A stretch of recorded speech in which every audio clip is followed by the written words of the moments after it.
You make me sound busier than I am, I guess, but that's all good.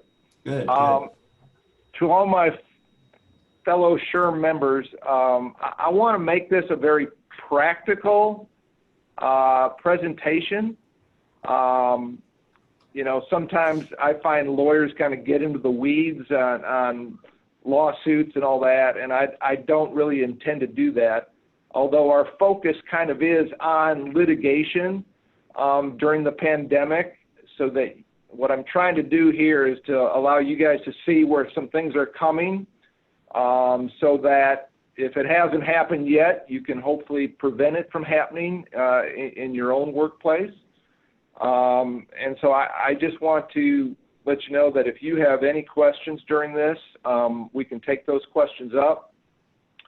Or if I don't hit on a particular subject today that you're worried about or have an issue with, you see my email address there, and you can feel free to just email me, and I'll try and get back to you as soon as I can. So with that, let's just kind of go through this. You know, how many coronavirus-related employment lawsuits have been filed in the United States to date?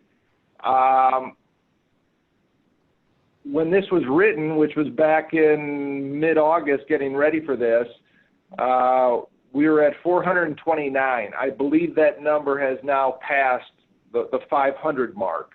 And so the lawsuits are starting to come. I think that there was kind of an initial period in March and April and maybe even into May where everybody was just trying to survive and not really focused on who can I sue next over my loss of job or other issues. But since that time, people have kind of woken up and are starting to file the lawsuits. So let's kind of explore what that's all about. Texas related employment lawsuits, currently we're at over 40. And that may not sound like a lot, but there's more and more getting filed every day.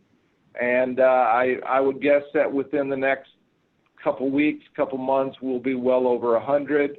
I've had 2 clients sued for coronavirus-related matters, and I would expect that, you know, by the end of the year, there'll be, you know, literally thousands of these lawsuits filed. You can look up, you know, the law firm of Hutton, Andrews, and Kurth is actually keeping track of all the lawsuits filed both in Texas and nationwide. And so you can look that up if you want yourself. They kind of go into the following categories: insurance-related lawsuits relating to COVID, basically interruption of business coverage claims. A lot of interesting issues there, actually, in terms of whether insurance should or will be covering COVID-related business interruption type matters. Have had no firm decisions on any of those cases. They're all too new at this point. But that is an interesting area to see how the courts are going to kind of rule on all that. Then there's a general category of civil rights type cases unrelated to employment.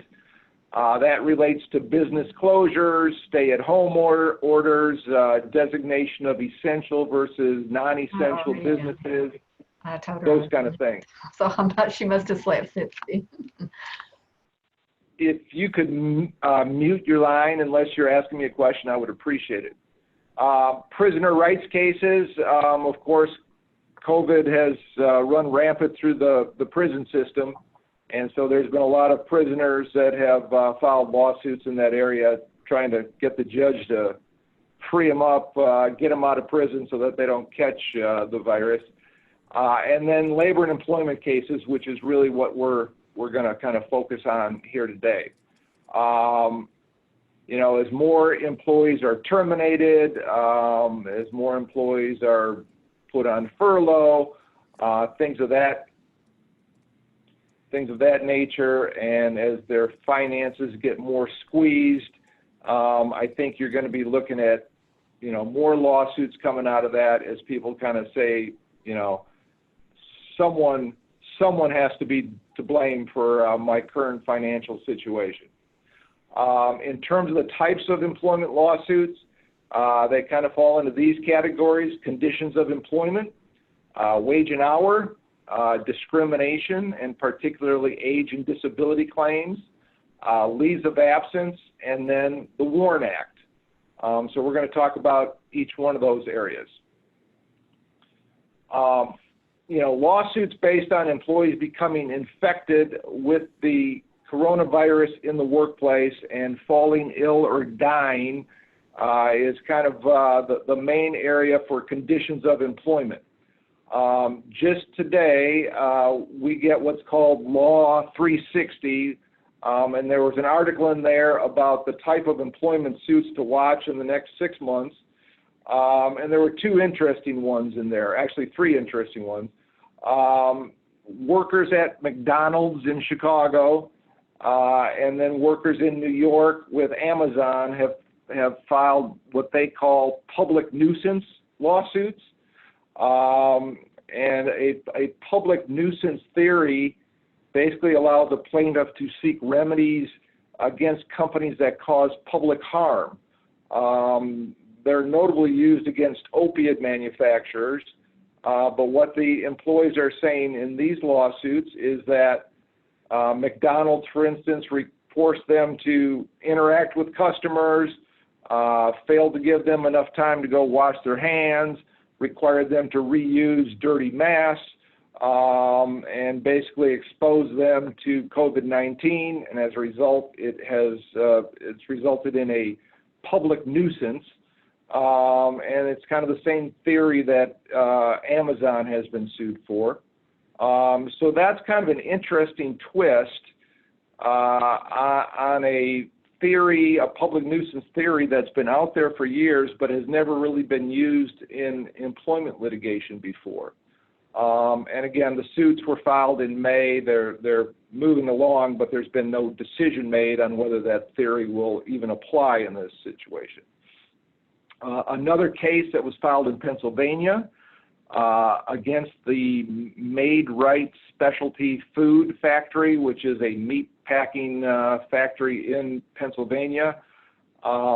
There, the workers have sued the Department of Labor, asking that OSHA issue citations against the employer, and basically saying that OSHA, you are not doing your job by coming in here and not citing the company, even though COVID has run rampant throughout the factory.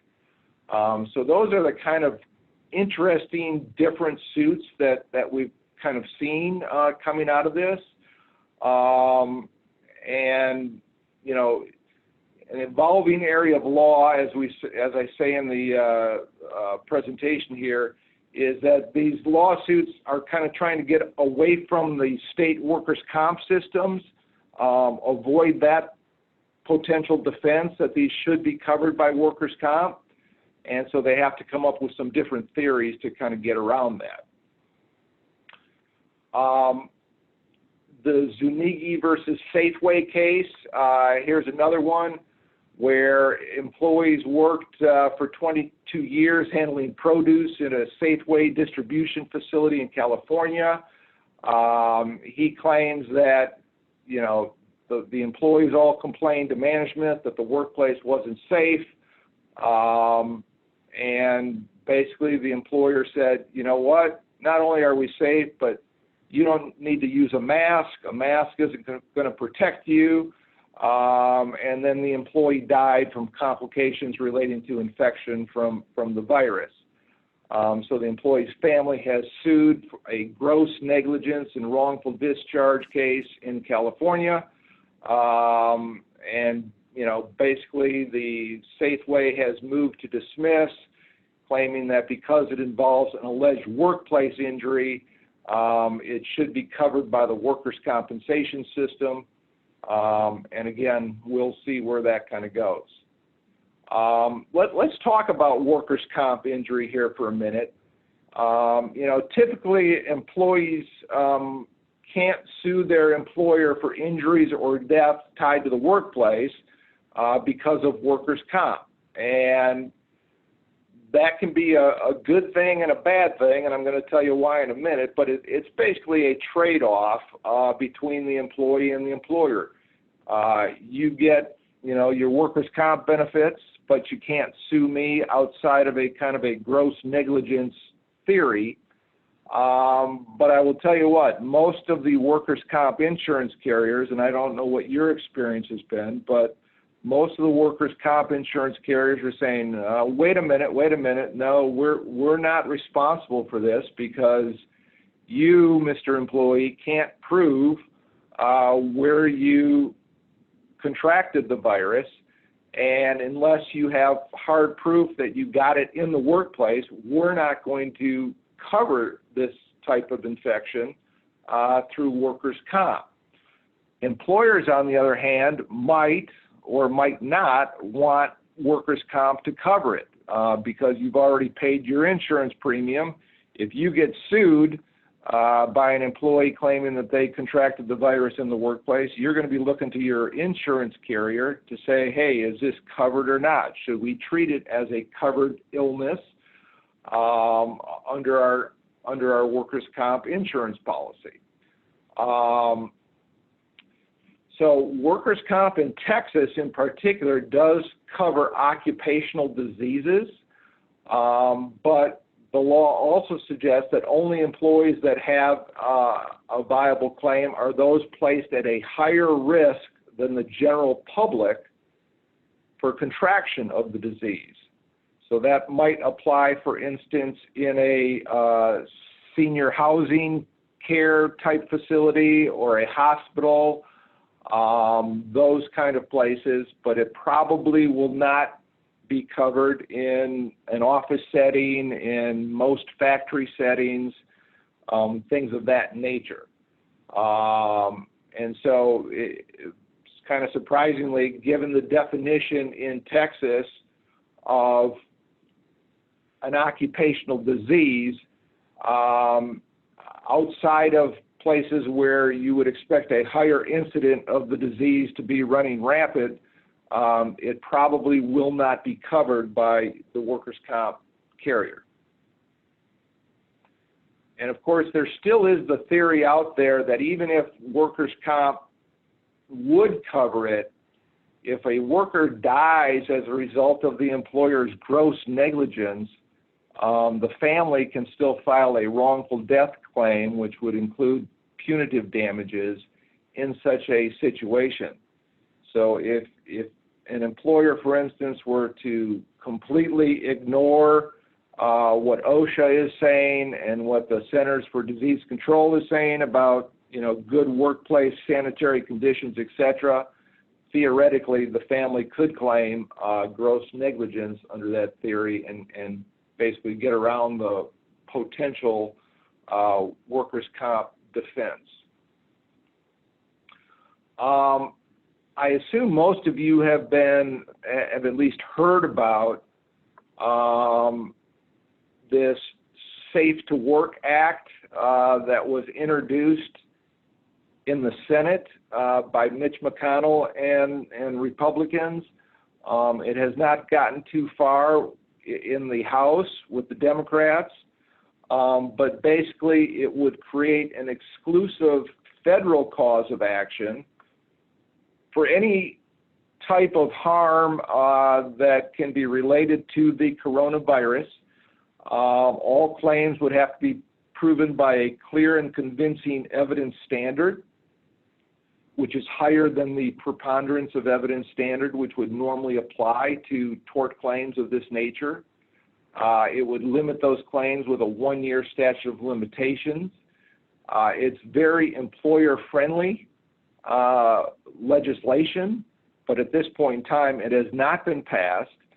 I would put the odds of having it passed at probably less than 50%, although the Republicans are trying to tie that act with any further economic benefits to employees. So, there might be some horse trading that goes on once Congress gets back in session here in the next couple of days But you want to keep an eye on that and kind of see whether that legislation or some form of it comes into law here in the next 30 days or so. I've had some calls about liability waivers. Can we just get all of our employees to sign a waiver saying that they won't sue us if they contract the coronavirus if we let them back into work? Those probably are not going to work. They're generally disfavored. Enforceability is questionable. In an employment setting, there are usually prohibitions against liability waivers for future events. You can get a liability waiver if something has already happened, but it's hard to have that be enforceable for a future event. And so bottom line is, you can try it, but it's probably not enforceable. And if you have an employee that, goes to the newspaper and says, hey, they want me to come back to work, but they want me to sign this liability waiver, it could result in some negative publicity for your employer. So we're not really encouraging our clients to go that route. Huge uptick in wage and hour issues and lawsuits. Most of it has been in the oil patch. As you might imagine, there's been a lot of layoffs in the energy industry. We actually saw this the last time we had a recession, 2008, 2010 time frame. There's people in the oil patch, for whatever reason, don't really seem to understand wage and hour law very well. And when the employees are making $100,000, it all seems great at the time, but then when they get laid off, they call their lawyer and say, hey, I think I've been paid wrong. So you have that going on. But I think we're going to see more wage and hour lawsuits come about as a result of the pandemic as well, for the simple reason that non-exempt employees working from home are not under, your supervision, and they're probably, depending on what kind of procedures you have set up in place to kind of control that, you could see where they're going to start claiming that they were getting emails and having to respond at all hours of the day and night, that they were working more than 40 hours during the week, but, the employer didn't pay them for overtime.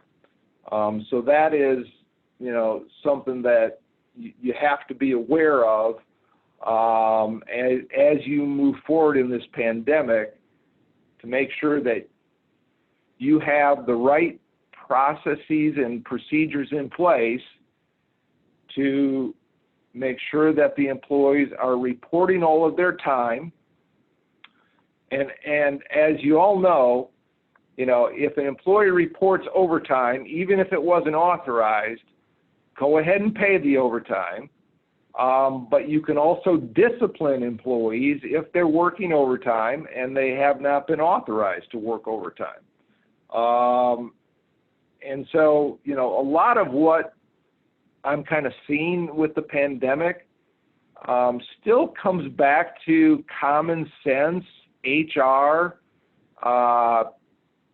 rules that we've had in place before the pandemic. And wage and hour issues is a really good example of that in my mind. If an employee was working unauthorized overtime at the office before the pandemic, and now they're doing it at home, you treat it really the same way. You pay it, but you prevent it from happening again one way or the other, whether through discipline or if they, aren't listening to you and do it again, you can ultimately terminate them for working unauthorized overtime. But you want to make sure you have a system in place where employees are reporting all of their time if they're working from home, and that they understand that, make it very crystal clear to them that they are required to get authorization before they go beyond 40 hours or whatever your standard work week is, and that if they do work extra hours, though, that they are to report that, and they'll get paid for that.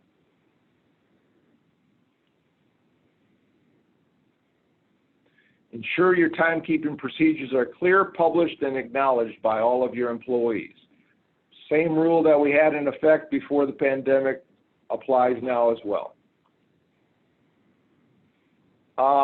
One little issue that I have not seen come up yet, but it is a concern, and that is where if you've done a headcount reduction, whereby maybe now somebody that was in a supervisory position no longer has anyone to supervise, and maybe their job duties have changed a little bit. Do you have to look at whether they are still exempt or not? And so that's something to keep in mind here. If you do a reduction in force, you might want to do a kind of a wage and hour audit and look at their job description to see what made them exempt and whether that still applies. Because if they were supervising 3 or 4 employees, but now those 3 or 4 employees are gone, they may no longer be an exempt employee. So kind of keep that in mind if you're going through workforce reductions.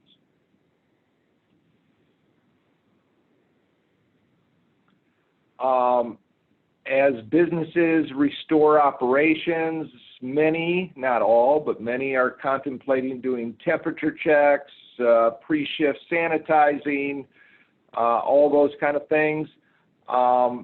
Those kind of procedures may lead to claims that the activity is compensable work. Keep that in mind, and I guess,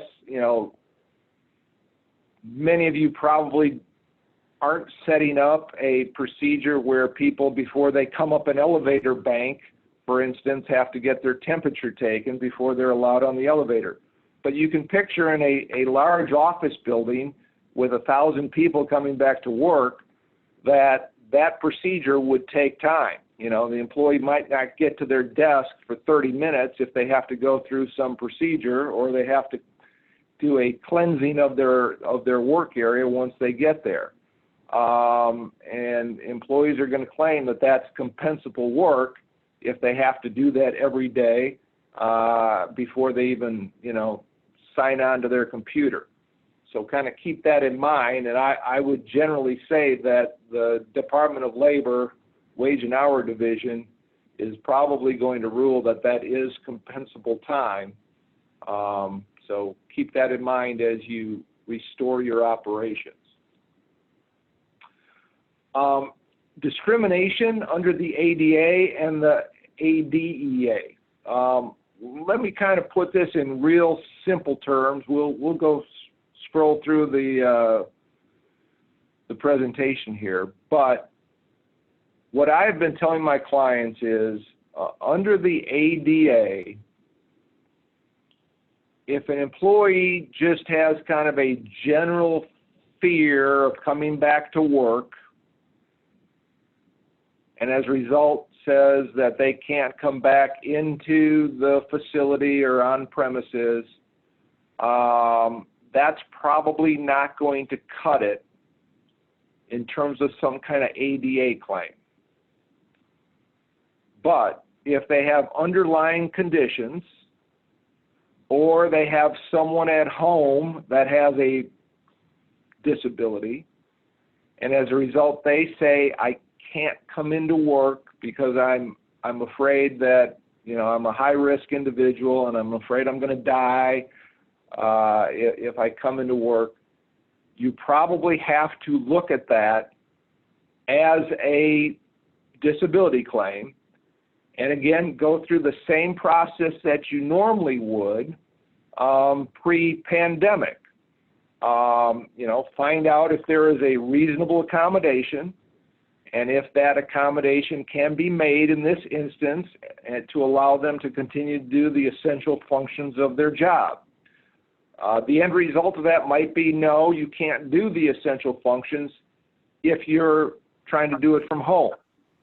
But, you know, with the amount of time now and success that people have had working from home, it's going to make that argument for the employer somewhat difficult that the person has to be on premises to be able to do their job.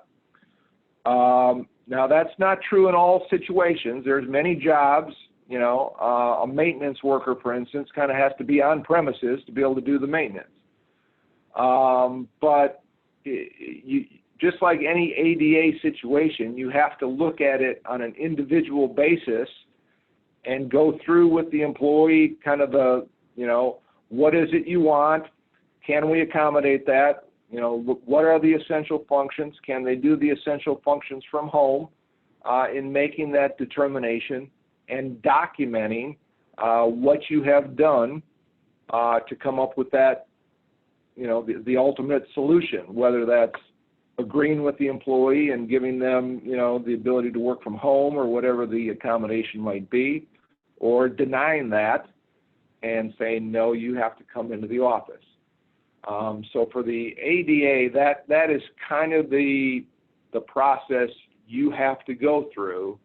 But a general fear of, I don't want to come into work because I'm afraid I'm going to catch this thing is probably not enough.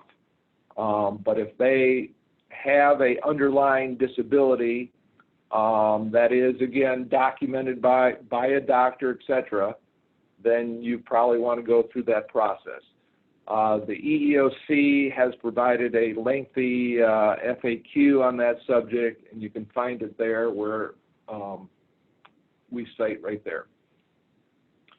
The Age Discrimination in Employment Act is somewhat along the same rationale. The theory here is that older workers might say that they're an at-risk group.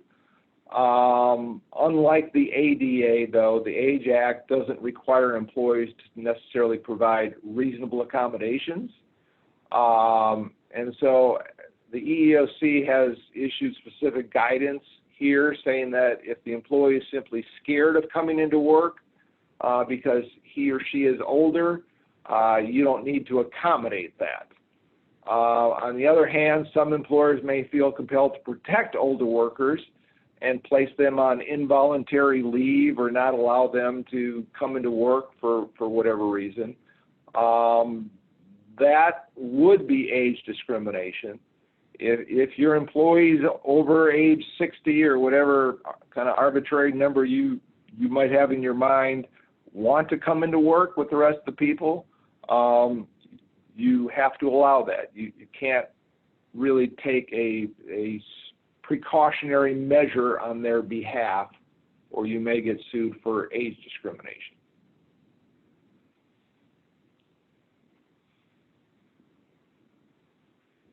A policy that allows older workers the option to voluntarily stay home or provides older workers with priority to telework would not be illegal under the Age Act. The Age Act actually permits employers to favor older workers based on their age, but again, that is an optional situation as opposed to the employer coming out and preventing an older worker from coming into work. Leaves of absence. I'm sure most of you are familiar with the Families First Coronavirus Response Act. If you're not, I would suggest that you kind of read up on that. And actually today, I'm a member of SHRM as well, so I get all the SHRM emails, which are very helpful to read. But there's an article that came out just today about the DOL providing clarity on coronavirus-related child care leave.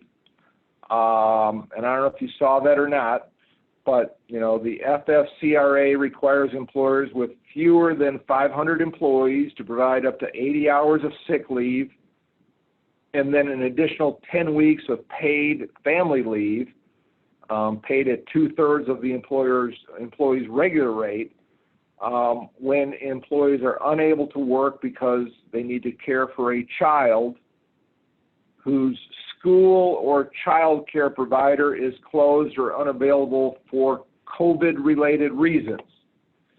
And so the DOL has come out, and you probably want to review those, but they came out with some guidance on this.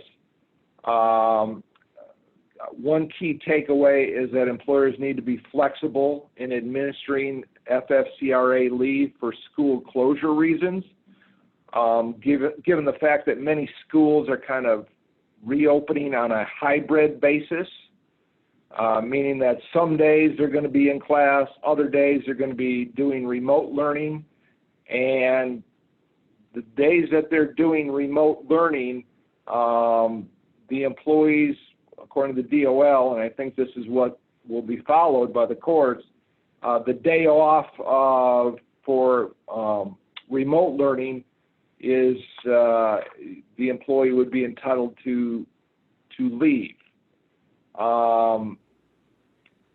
Another interesting thing, though, that the DOL came out and said here is that if schools give parents the option of sending your kid into school or doing remote learning, and the parent takes the option that the kid will stay home from school when they could send them into the class, then they are not entitled to FFCRA leave.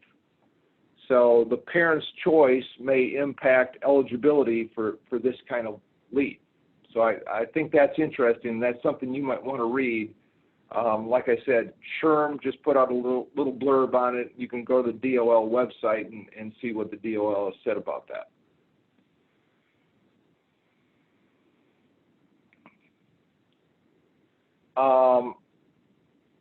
Just a quick thing here. There have been challenges in the court out in New York to the DOL regulations and how they're interpreting the FFCRA. So it's not necessarily the final word on this matter in terms of what the DOL says, which of course doesn't help us employers at all. We want certainty, but bottom line is we may not get that certainty for quite some time until at least this case and perhaps others work their way through the court system. The WARN Act. You're all generally familiar that you can't shut down a facility or a plant or engage in a mass layoff under the WARN Act. We are starting to see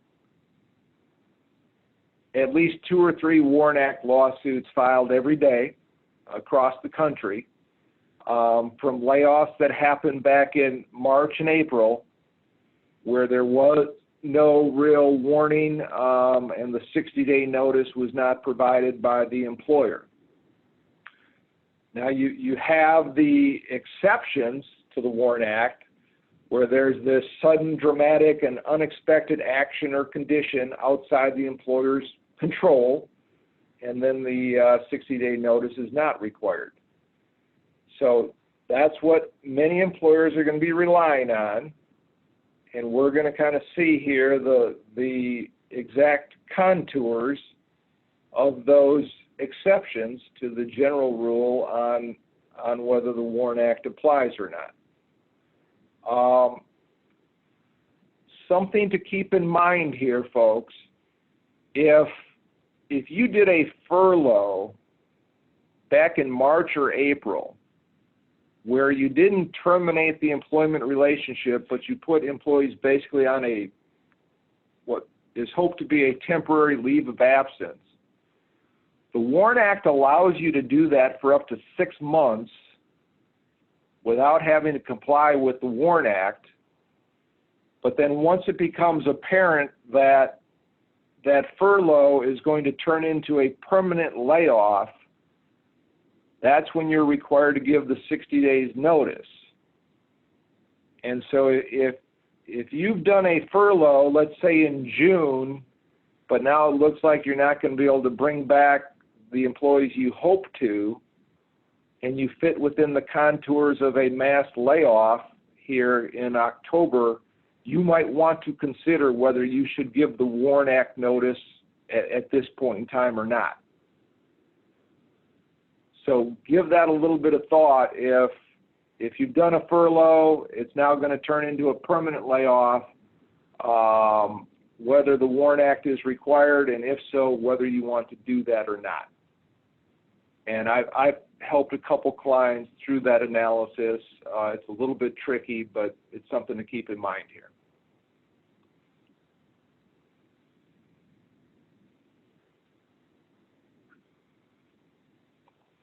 There was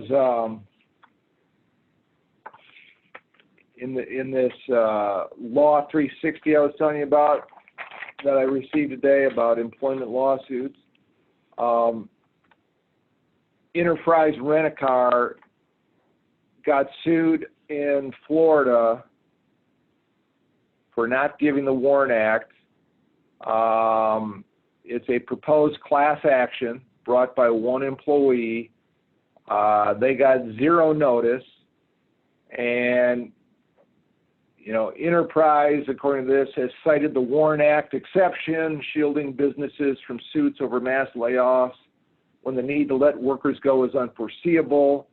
But as some people are saying, that the layoffs may have been unforeseen back in January, February, and March when this thing first started. But if you're going to go through a layoff now and it's pandemic related, it's going to be harder to rely on that exception, because people say now that you as the employer should have your act together and should know whether this is going to cause layoffs, and if so, you should comply with the WARN Act. So kind of keep that in mind. If you're going to be going through layoffs here in the foreseeable future, it may be more difficult to rely on the unforeseen business exception, but there is definitely going to be an uptick in these kind of cases, and we've already seen some of that.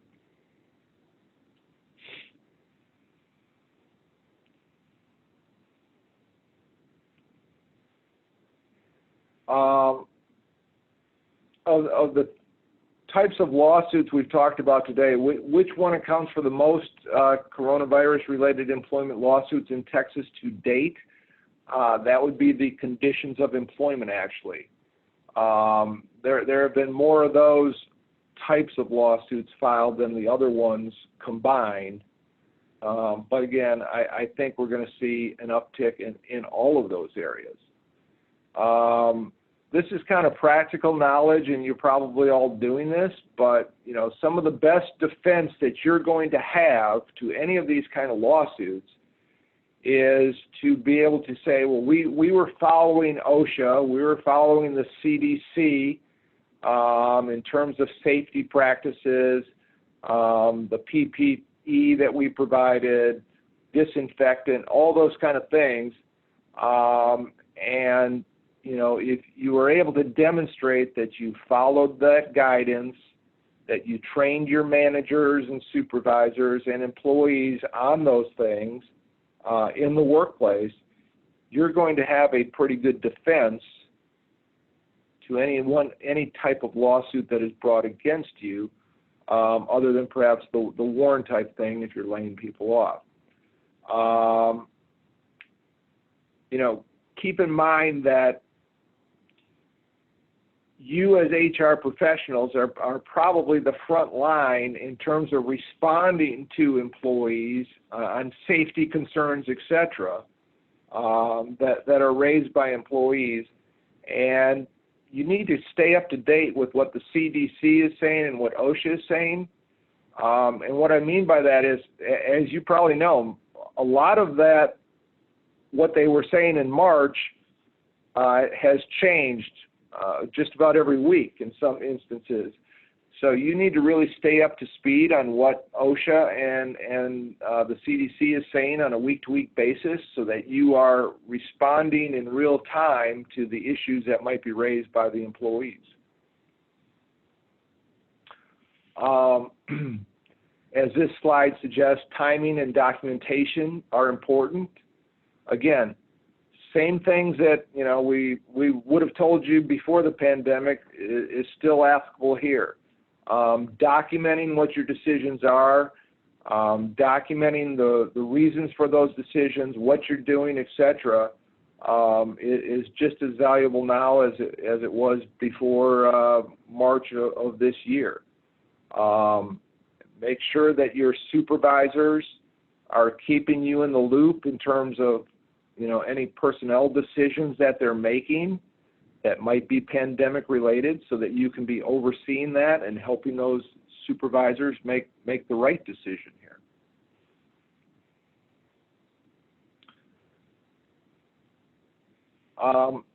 Don't have all the answers for you in terms of where this might all end up over time, because some of these theories are new. None of these cases have really worked their way through the court system.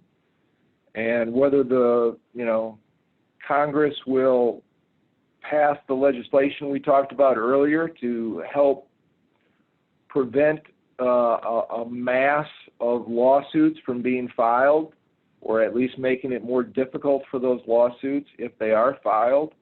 So you got to kind of stay up on things as they progress, in order to understand kind of what your rights and responsibilities are as employers. Any questions? I don't have any questions from the chat, Tom. Tom, this is Adele with Vertical Alliance Group. I do have a question. All right.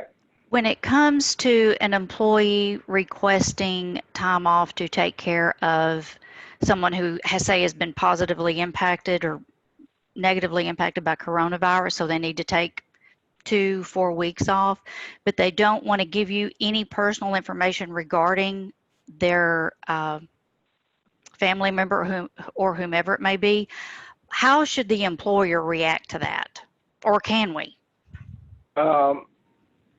Yeah, you can. If they're making a request for leave, whether it's paid or unpaid, and expect their job to still be there when they're able to come back, I don't think you need a whole lot of information, but you need at least confirmation from a attending physician that Grandma Smith, who I take care of, has COVID, and that's who I'm taking care of. Okay. But I think there should be at least confirmation from a doctor, which isn't that hard to get, that Grandma Smith has contracted the virus.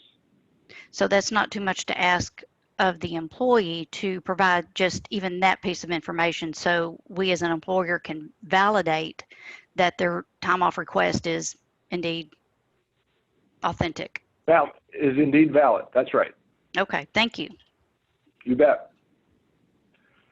Yeah, speaking of that, I saw a lawsuit recently that was filed where the employer had fired this person because the supervisor thought that he was just trying to get off for the 4th of July weekend. And at least according to the lawsuit, the employee actually had contracted COVID, asked for time off. It was denied because the employer thought that he just wanted to go party over the 4th of July. And then a doctor did confirm, however, that he had been diagnosed as positive on July 3rd. So that's a situation where if you have proof that the employee or someone in their family has contracted COVID and they ask for time off as a result, you better be flexible and give that time off. Other questions?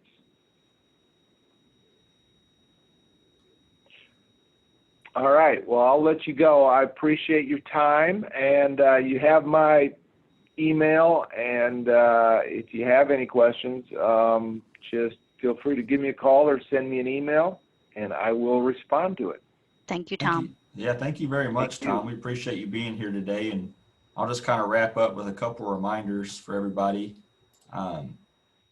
We did record today's meeting, so it's the first time we've done that. I'm going to try to do my best to get that recording on our website for our members. So when you log in under your username, you can access today's meeting by watching the playback of the video. If I'm unsuccessful, I apologize, but that's going to be my attempt. I also want to remind everybody, we're going to start sending out surveys to everybody that attended to get your feedback on the program and try to find out, if we're meeting your needs as an organization and satisfying your professional development and learning about new topics. So please take the time to complete that survey about today's program and what you'd like to see moving forward with future programs. I'd like to remind everybody about our October meeting. That is, our speaker is going to be Rob Sitterly. He's the CEO of Artex Ready. So he's going to talk about some of the economic development that's going around the Texarkana area and what they're doing at Artex Ready to prepare our region for success economically. So that's going to be a good one to attend. You should get the registration email within the week to sign up for that one.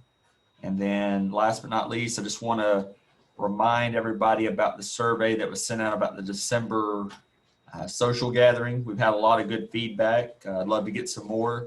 The more feedback we get, it just provides for a better overall source of information for the board to make a decision at our next board meeting on how we're going to proceed with our meeting for December, which right now it's looking like people are favorable to get together in December and meet. We've had obviously a few that aren't comfortable with doing so, and for those people I respect their decision, but if a lot of people are okay with doing something, then we will certainly look to see what we can do as a board to have that type, some type of event in December where we can gather and just kind of have some networking opportunity for everybody. So I don't have anything else. I appreciate everybody being here today and look forward to seeing everyone at the October meeting.